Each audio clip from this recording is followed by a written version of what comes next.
ہر آدمی اپنے ذات کی اور اپنے بھائی کی اصلاح کی فکر کرنا چاہتا ہے، اور حتی المقدور وہ کر بھی رہا ہے، اپنی طاقت کے بقدر جو اس سے بن پاتا ہے وہ کرتا ہے۔ اصلاح کے آداب نہ ہونے کی وجہ سے، اس کی تعلیمات نہ معلوم ہونے کی وجہ سے اصلاح کرنے کے بجائے فساد پیدا کر دیتا ہے، اصلاح کرنے کے بجائے فتنہ پیدا کر دیتا ہے، سدھارنے کے بجائے بگاڑ دیتا ہے معاملے کو۔ اس لیے قرآن کریم کے اندر اللہ تبارک و تعالیٰ نے یہ ارشاد فرمایا کہ ادعو الی سبیل ربک بالحکمہ، کہ جب تم اپنے بھائی کو اللہ کے دین کی دعوت دیتے ہو تو حکمت کے ساتھ دو، موقع شناسی کے ساتھ دو، مردم شناسی کے ساتھ دو، آواز کا لحاظ رکھو، الفاظ کا لحاظ رکھو، انداز کا لحاظ رکھو۔ آج ہمارے ساتھ یہ ہو رہا ہے کہ ہم نے نہ الفاظ کا چناؤ ہم اپنے اصلاح میں صحیح کرتے ہیں، نہ آواز کا چناؤ اپنے اصلاح میں صحیح کرتے ہیں، نہ انداز کا چناؤ اپنے اصلاح میں صحیح کرتے ہیں۔ الفاظ کا انتخاب بھی صحیح نہیں، آواز کا انتخاب بھی صحیح نہیں، انداز کا انتخاب بھی صحیح نہیں، اور ہم چلے ہیں اصلاح کرنے، لوگوں کی فکر کرنے۔ جس طریقے سے ہماری ذمہ داری یہ ہے کہ حق بات ہم دوسروں کو پہنچائیں، تو حق بات حق نیت سے، حق طریقے سے پہنچانا یہ بھی ذمہ داری ہے۔ حق بات پہنچانا صرف نہیں، حق طریقے کے ساتھ، حق نیت کے ساتھ۔ اگر ہم نے حق بات حق طریقے سے نہیں پہنچائی، حق نیت کے ساتھ نہیں پہنچائی، تو اس حق بات کا فائدہ نہیں، نقصان ہوگا، باطل وجود میں آئے گا، حق وجود میں نہیں آئے گا۔ اس لیے قرآن کریم کے اندر اللہ تبارک و تعالیٰ نے جگہ جگہ ارشاد فرمایا کہ وَقُولُوا لِلنَّاسِ حُسْنًا، کہ لوگوں سے نرمی سے بات کرو، نرم لہجے سے بات کرو، شفقت سے بات کرو، ایذا سے، ان کو تکلیف دینے سے بچو، دل آزاری سے بچو۔ روک ٹوک کرنا ہے اور روک تھام بھی کرنا ہے، اور امر بالمعروف کرنا ہے، نیکی کی دعوت دینی ہے، برائی سے روکنا ہے، لیکن اس بات کا خیال رہے کہ اس کی دل آزاری نہ ہو، اس کو اذیت نہ ہو، اس کی ذلت نہ ہو، اس کی رسوائی نہ ہو، اس کو حقیر نہ سمجھا جاتا ہو، اس کو ذلیل نہ سمجھا جاتا ہو۔ ایسا طریقہ اپنانا چاہیے، ایسا حکمت بھرا لہجہ اپنانا چاہیے کہ بات بھی بن جائے اور اس کو تکلیف بھی نہ ہو۔ یہ ہے حکمت جو اللہ تبارک و تعالیٰ قرآن کریم کے اندر ہمیں، ہر داعی کو، ہر مبلغ کو، ہر مسلمان کو جو اپنی اصلاح اور اپنے بھائی کی اصلاح کی فکر کرنا چاہتے ہیں، وہ کہنا چاہتے ہیں ادعو الی سبیل ربک بالحکمہ، کہ اللہ کے راستے کی دعوت دو، حکمت کے ساتھ دو، موقع شناسی، موقع کو پہچانو کہ کون سے موقع سے کون سی بات کرنی چاہیے، مردم شناسی، لوگوں کو پہچانو کہ کون سے لوگوں کو کون سی بات کرنی چاہیے،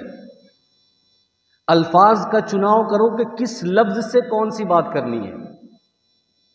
انداز کا چناؤ کرو کہ کیسے لب و لہجے سے بات کرنی ہے، آواز کا چناؤ کرو کہ بھائی ہم کتنی آواز میں کس سے کتنی بات کر سکتے ہیں، ہماری آواز کا والیوم کیا ہوگا، پیس کیا ہوگا، کتنا زور سے بولنا ہے، کتنا آہستہ بولنا ہے، ترشروئی والا لہجہ رہنا چاہیے یا نرم لہجہ ہونا چاہیے۔ یہ ساری چیزیں بھائی کی، مسلمان کی اصلاح کی فکر میں اگر ہم نے مد نظر نہیں رکھی تو اس کا فائدہ نہیں، نقصان ہوگا جو ہو رہا ہے۔ ہم اصلاح کی فکر کریں، ہماری ذمہ داری ہے، ہمارے اوپر فرض ہے، ہماری جواب دہی ہے، ہم سے قیامت میں پوچھا جائے گا کہ اگر صرف ہم نے اپنی دعوت پر، اپنی عبادت پر، اپنی نماز پر، اپنے روزے پر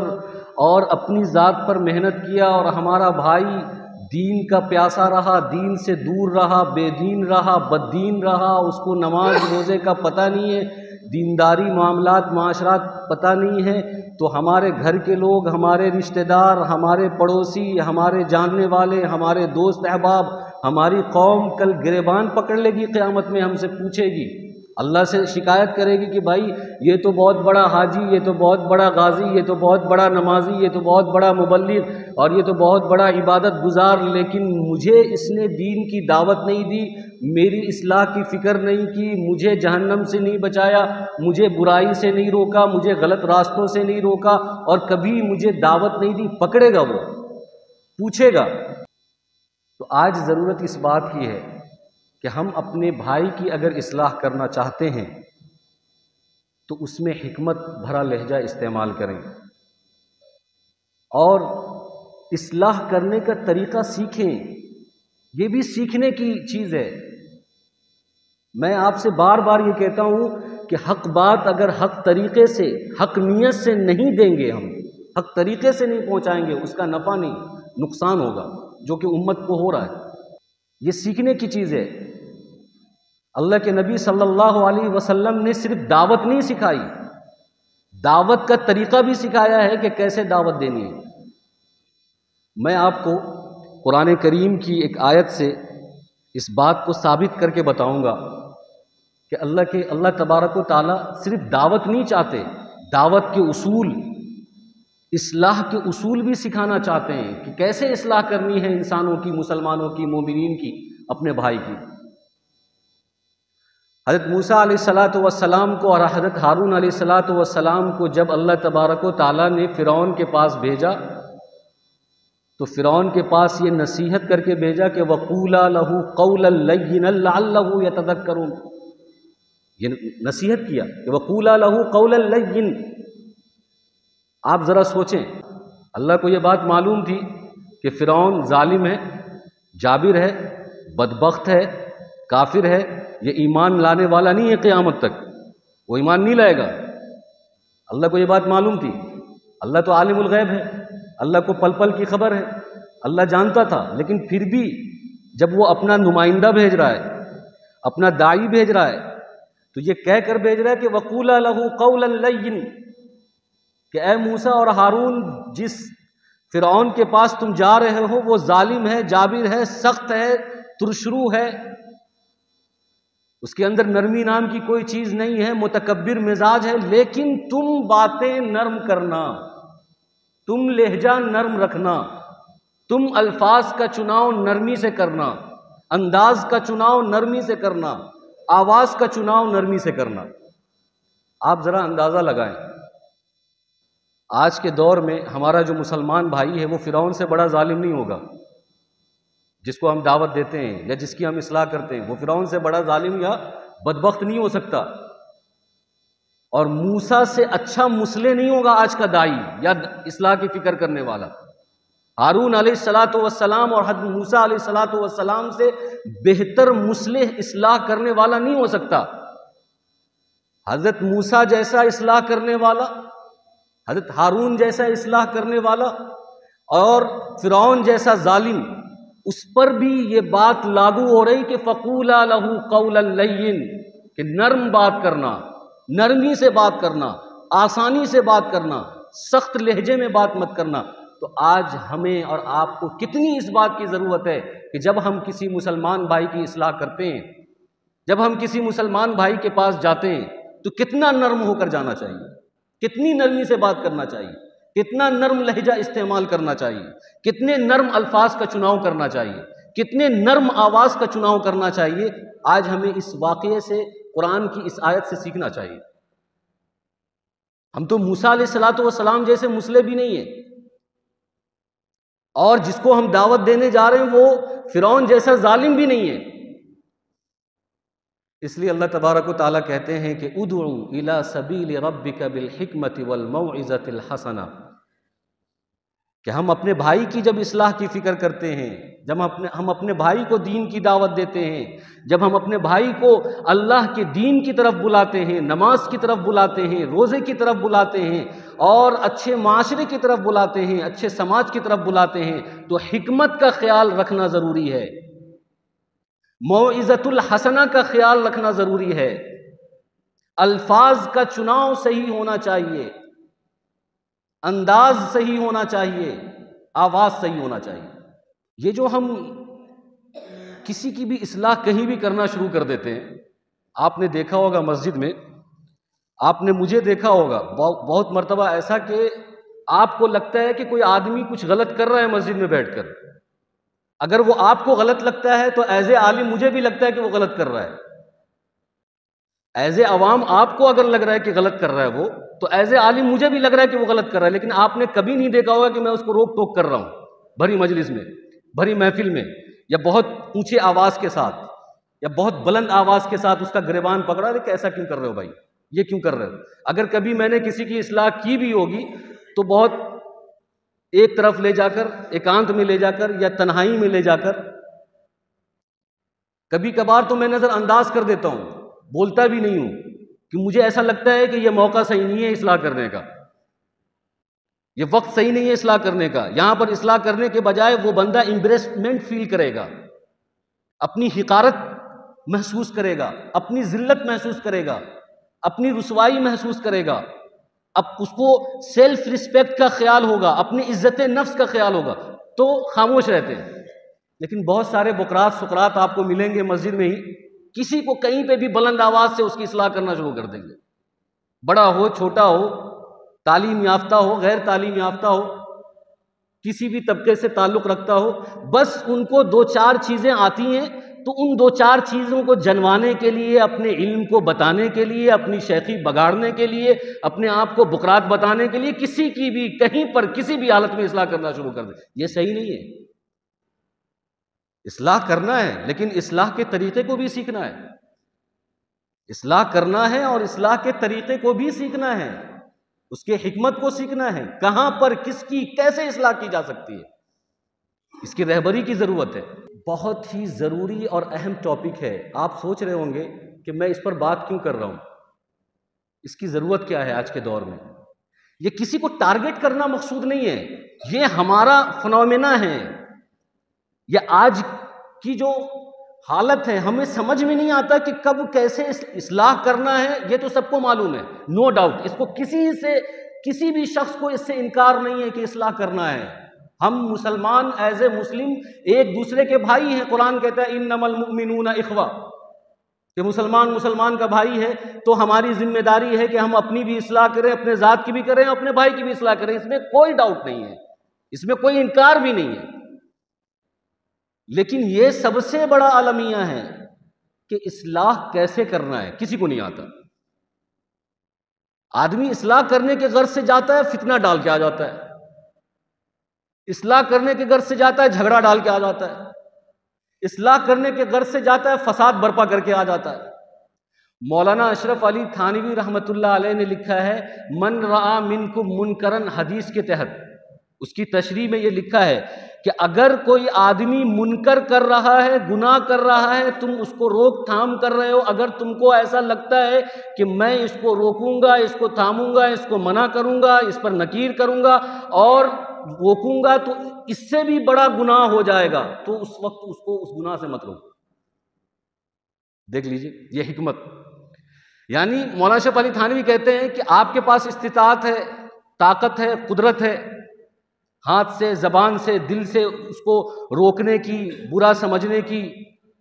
لیکن آپ کو ایسا لگتا ہے کہ اگر میں نے اس کو ابھی روکا، اگر اس کو میں نے منع کیا اس گناہ سے، اس سے بڑا گناہ کر لے گا۔ اگر خدا نخواستہ وہ غصے میں آ کر کہہ دے کہ نہیں میں مانوں گا نہیں تیری بات، میں نہیں مانتا اس کو، میں اس قرآن کی آیت کو نہیں مانتا، میں اس حدیث کو نہیں مانتا، تیرا اسلام تمہیں مبارک، وہ تو کافر ہو گیا نا، انکار کر دیا قرآن کی آیت۔ آپ نے موقع دیکھا نہیں، آپ نے وقت دیکھا نہیں، موقع شناسی آپ نے دیکھی نہیں کہ کون سی پوزیشن میں ہے وہ بندہ گناہ کر رہا ہے، آپ کو تو بس اپنی اصلاح کی کہ میں پہنچا دوں اپنی بات۔ تو یہ سیکھنا بہت ضروری ہے۔ مثال کے طور پر مسجد کے سامنے کسی نے فلم انڈسٹری کا بہت بڑا جو ہے بینر لگا دیا، اور سامنے سنیما گھر بھی ہے۔ یہاں کی بات نہیں کر رہا ہوں، فرض کر رہا ہوں، فرض کر لیجئے کہ ایک مسجد ہے، مسجد کے سامنے سنیما گھر ہے، بہت ساری جگہوں پر ہے بھی ایسا، یہ تو مسلم علاقہ ہے نا اس لیے نہیں سمجھ میں آتا ہے، لیکن بہت ساری جگہوں پر ایسا ہے بھی کہ ایک طرف مندر، ایک طرف مسجد، سامنے سنیما گھر اور ادھر مجرا کا کوٹھا، سب ساتھ میں۔ ہندوستان میں بھی ایسی سوسائٹی پائی جاتی ہے۔ کسی نے پوسٹر لگا دیا اوریانیت والا، ہم کو، آپ کو اور 10 لوگوں کو اس بات کا تو اختیار ہے کہ اس پوسٹر کو جا کے پھاڑ دیں، اختیار ہے ہمیں۔ ہمارے نظروں کے سامنے برائی ہو رہی ہے، حدیث کہتی ہے کہ من رأى منکم منکرا فلیغیرہ فبیدی فبلسانی فإن لم یستطع فبقلبی، کہ جو طاقت تم کو ہو وہ طاقت استعمال کرو، زبان کی، ہاتھ کی اور دل کی۔ تو ہمارے پاس ایک جمگھٹا ہے، جمعے میں لوگ آئے تھے، جوش تھا، خروش تھا، ہم گئے جھنڈ بنا کر اور جلوس بنا کر اس پوسٹر کو ہم نے پھاڑ دیا، چلیے بہت اچھا کام کیا، لیکن اس کا جو ریزلٹ آئے گا، اس کا بعد کا جو ریزلٹ آئے گا، ایک اچھی چیز ہم کرنے گئے تھے، اس اوریانیت والے پوسٹر کو ختم کرنے گئے تھے، لیکن اس کے بعد جو فتنہ برپا ہوگا، اس کے بعد جو جھگڑا ہوگا، اس کے بعد جو ہندو مسلم مہینوں اور سالوں تک چلتا رہے گا، کیس کسول ہوگا، پتہ نہیں کتنے گھر والے بے گھر ہو جائیں گے، کتنے بچے یتیم ہو جائیں گے، کتنی عورتیں بیوہ ہو جائیں گی، کتنے نوجوان کو جیل میں ٹھونس دیا جائے گا، اس ایک بینر کی وجہ سے جو وہاں لگا ہوا تھا، ہماری ایمانی غیرت جاگی، ہم نے جا کے پھاڑ دیا، ہندو مسلم رائٹ ہو گیا۔ تو یہ حکمت نہیں ہے، یہ حکمت نہیں ہے، یہ موقع شناسی نہیں ہے، یہ مردم شناسی نہیں ہے۔ تو اسلام اگر یہ بھی سکھاتا ہے کہ اگر آپ اصلاح کرنا چاہتے ہیں تو اصلاح کرنے کا طریقہ سیکھیں، حالات کو پہچانیں، تقاضوں کو پہچانیں۔ اس پوسٹر کو آپ نے ایمانی غیرت میں پھاڑ تو دیا، لیکن اس کی وجہ سے کتنے لوگوں کی زندگی پھٹ جائے گی، کتنے دن تک ہندو مسلم کا نعرہ لگے گا، ہندو مسلم جھگڑا ہوگا، تفرقہ پھیلے گا۔ آپ کو معلوم ہے کہ ہم ایسے ملک میں رہ رہے ہیں جہاں پر ہر سماج کے لوگ رہتے ہیں، ہر قوم کے لوگ رہتے ہیں، ہر دھرم کے لوگ رہتے ہیں، ایک دوسرے کا سمان کرنا، امن و شانتی بنانا، یہ تو اسلام بھی ہمیں سکھاتا ہے نا۔ اسلام بھی ہمیں امن کی دعوت دیتا ہے، شانتی کی دعوت دیتا ہے، سکون کی دعوت دیتا ہے، ایک دوسرے کا خیال کرنے کی دعوت دیتا ہے۔ کسی کو چھیڑخانی کرنا یا کسی کو نوچنا دبوچنا اور کاٹنا اور بلا وجہ زبردستی کرنا، ظلم کرنا، فورس کرنا، بھائی آپ کسی پر اسلام تھوپ نہیں سکتے، گھسا نہیں سکتے اس کے پیٹ میں زبردستی، وہ اپنی مرضی سے اسلام پر عمل کرے گا۔ آپ اوریانیت کے خلاف ہیں، آپ پوسٹر کے خلاف ہیں، رہیے، لیکن جن کو پسند ہے اوریانیت ان کو آپ جا کر نوچ نہیں سکتے، زبردستی ان کے دل میں گھسا نہیں سکتے۔ خیر میں آپ کو یہ سمجھا رہا ہوں کہ اصلاح کرنے کا طریقہ اگر ہم نہیں سیکھیں گے تو فتنہ فساد برپا ہوگا، فتنہ ہوتا رہے گا، خیر وجود میں نہیں آئے گا۔ میں ایک اور مثال سے سمجھاتا ہوں کہ اصلاح کیسے کرنی چاہیے۔ حضرات حسنین، حضرت حسن اور حضرت حسین رضی اللہ تعالی عنہما، جو کہ اللہ کے نبی صلی اللہ علیہ وسلم کے نواسے رسول بھی ہیں، ایک مرتبہ دریائے فرات کے کنارے نکل گئے، وہاں پر دیکھا کہ ایک بزرگ ہیں، ایک ضعیف ہیں، ایک عمر دراز ہیں جو وضو کر رہے ہیں، اور وضو کرنے کے طریقے میں غلطی کر رہے ہیں، صحیح طریقے سے وضو نہیں کر رہے۔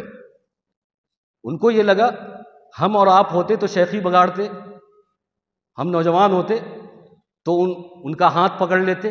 ان کا گریبان پکڑ لیتے کہ اتنا بوڑھا ہو گیا ہے، اتنا عمر دراز ہو گیا، اب تک تجھے وضو کرنے کا طریقہ بھی نہیں آتا، شرم آنی چاہیے۔ لیکن وہ تو نواسے رسول تھے، ان کو پتا تھا کہ اصلاح کیسے کرنی ہے، ان کو اصلاح بھی پتا تھا اور اصلاح کیسے کرنا یہ بھی پتا تھا۔ انہوں نے سوچا، اور سوچنے کے بعد دونوں بھائی میں سے ایک بھائی ان سے کہا کہ دیکھو حضرت، ہم آپ کے سامنے وضو کرنا چاہتے ہیں، آپ دیکھ لیجئے کہ میرا وضو صحیح ہے کہ نہیں ہے، کہیں پر کوئی غلطی ہوگی تو بتا دیجئے گا۔ انہوں نے کہا ٹھیک۔ ایک بھائی نے وضو کیا، اچھی طریقے سے کیا، شرعی اعتبار سے کیا۔ وہ جب بوڑھے شخص انہوں نے دیکھا تو انہوں نے معذرت کر لی اور کہا کہ نہیں بیٹا، تم کیا غلط کرو گے، مجھ سے غلطی ہو گئی تھی، تم تو صحیح کر رہے ہو وضو، مجھ سے غلطی ہو گئی، اصلاح بھی ہو گئی، بڑوں کا اکرام بھی کر دیا، بڑوں کا احترام بھی کر دیا اور اصلاح بھی ہو گئی۔ آج تو ہمیں صرف شیخی بگاڑنے کا موقع ملنا چاہیے، اپنے آپ کو بڑا جتانے کا موقع ملنا چاہیے، کسی کو نیچا دکھانے کا موقع ملنا چاہیے، کسی کو ذلیل کرنے کا موقع ملنا چاہیے، کسی کو حقیر سمجھنے کا موقع ملنا چاہیے، اپنے آپ کو بہت بڑے علامہ پیجامہ فہامہ سمجھنے کا کوئی بھی ایسا موقع ہم ہاتھ سے جانے نہیں دیتے ہیں۔ یہ اصلاح نہیں ہے، یہ فتنہ ہے، یہ تکبر ہے، یہ بڑکپن ہے، اس سے کچھ فائدہ ہونے والا نہیں ہے۔ اللہ کے نبی صلی اللہ علیہ وسلم کے زمانے میں ایک شخص مسجد میں آیا، نمازیں پڑھی، دیہاتی شخص، عرابی شخص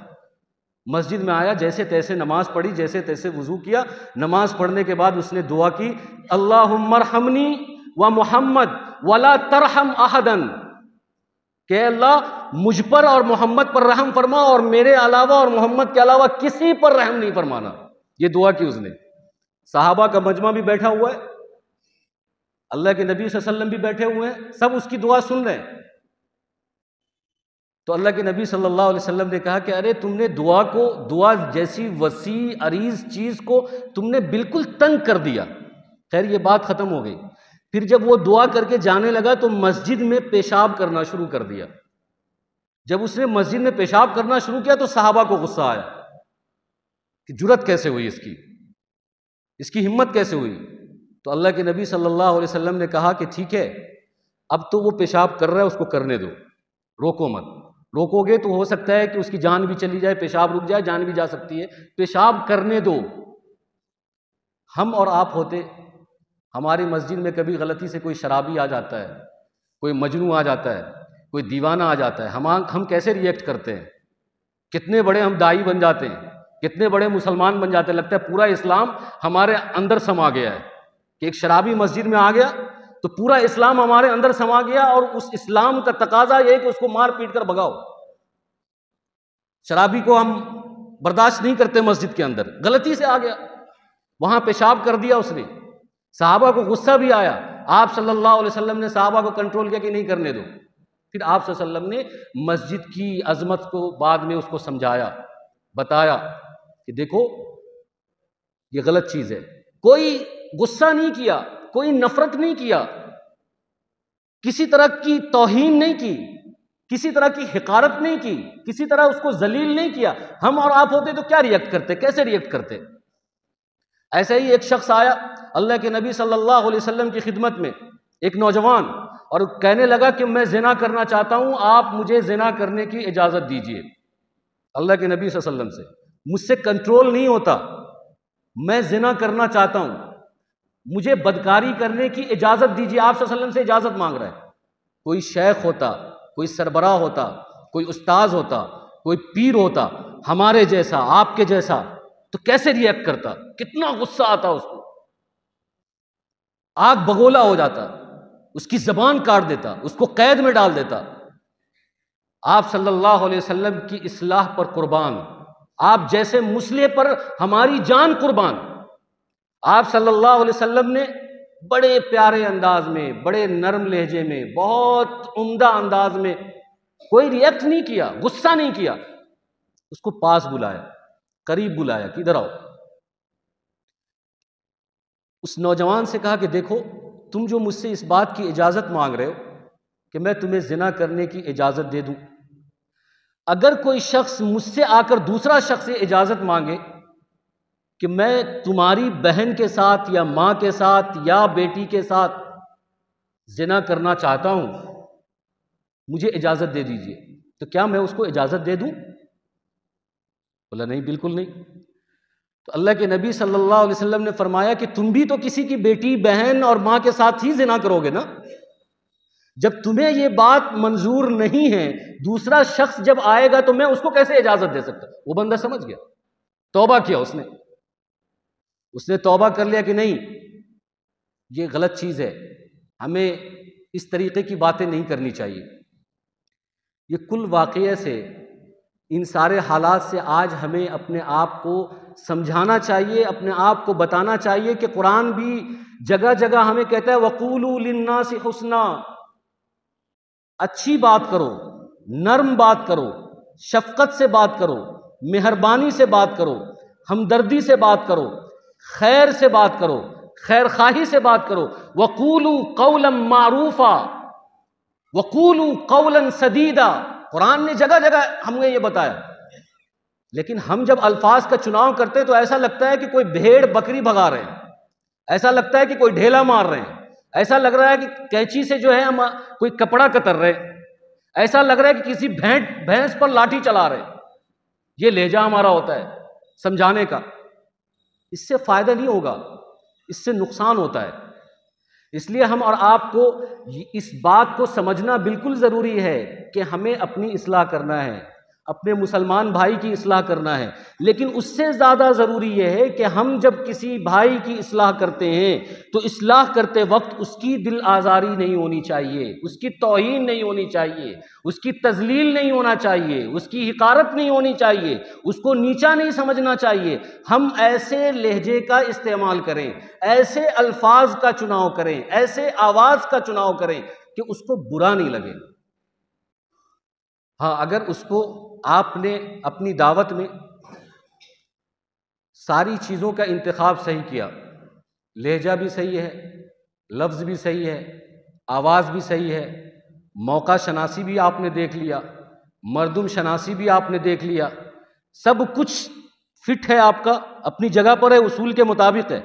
پھر بھی اس شخص کی دل آزاری ہو رہی ہے، پھر بھی اس کو برا سمجھ رہا ہے، تو وہ اس کا مسئلہ ہے، وہ اس کا مسئلہ ہے. مثال کے طور پر ایک